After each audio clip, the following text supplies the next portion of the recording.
From the best book to the big screen, Light of the World is out. But should you take your kids to go see this movie? And is it biblically accurate?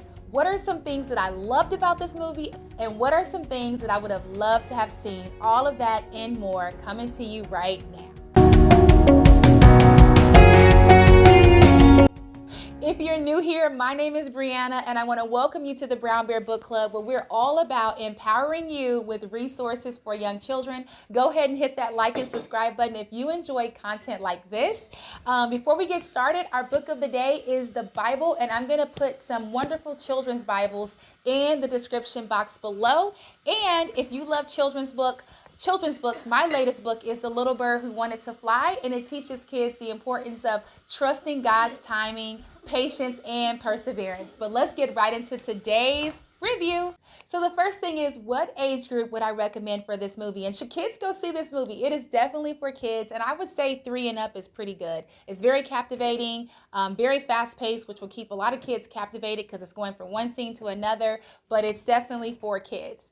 Number 2 is it biblically accurate? So I would definitely say there are highlights from scripture, such as Jesus turning the water into wine, Jesus healing people, Jesus as he is calling the disciples. But I would say, does it include all the elements of scripture? So if you are sitting back and you're waiting for those punch lines that you know are in the biblical passages, it's not going to be all there. They simplified it, probably because it's for children, and it's only so much you can probably put into a movie that's under 2 hours. The key highlights of the movie are definitely there, and they're captivating and they're age appropriate. Even the casting of Out of Demons, out of Mary, which I thought they did a wonderful job of making sure that it wasn't like overly graphic, because you do have young children watching it.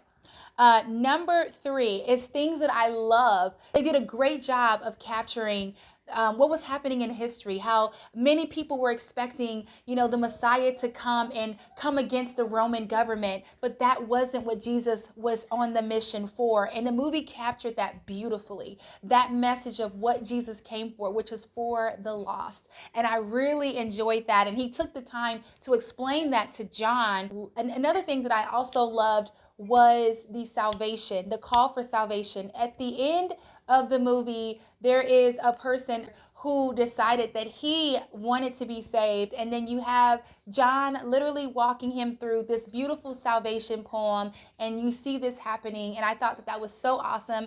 And then at the end of the movie, they had this QR code where you can scan it, and they had like these courses and lessons. And I just thought that was great, because it's like if a child or a person gives their life to the Lord, it's like, okay, here's some stuff for the next steps, which I thought was awesome. Or if a person decides that they want to give their life to the Lord by watching this movie, they can do it by saying this salvation poem, which I thought was beautiful. Now, something that I would have liked to have seen, I would have liked to have seen the pacing of the movie to be slower. I think it was definitely fast, very fast, to the point that I was like, the cross scene, I think, would have been even more powerful had we slowed down and build it a little bit more. But nevertheless, it's a great movie. Again, powerful for having the salvation scene at the end. But anyway, let me know in the comments below, what are your thoughts? Have you already seen this movie? Are you planning to go see this movie? Let me know in the comments. And if you're new here, like and subscribe if you enjoyed today's episode. And if you want additional tools and tips for young children, I invite you to join the Brown Bear Book Club for free, where I send you additional tools and tips straight to your email box. But for now, let's finish this in the comments below. Let me know the age of your children, your grandchildren, your nieces, your nephews, your class, your church. Let me know, are you going to go see this movie, or what have your thoughts have been? What are your thoughts if you already saw this movie? Let's talk again in the comments, and I'll see you guys later. Bye.